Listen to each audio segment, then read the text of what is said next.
हज़रत अब्दुल्लाह बिन उमर रज़ियल्लाहु अन्हु कहते हैं कि रसूलुल्लाह सल्लल्लाहु अलैहि वसल्लम ने फरमाया कि तुम में से हर शख्स जो है अपनी रइयत का निगहबान है और तुमसे हर शख्स को अपनी रइयत के बारे में जवाबदेह होना पड़ेगा।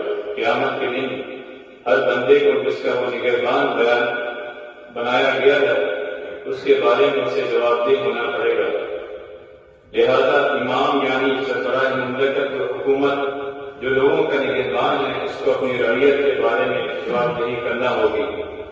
इसी तरह मर्द जो अपने घर वालों का निगहबान है इसको अपने घर वालों के बारे में जवाबदेही करना होगी।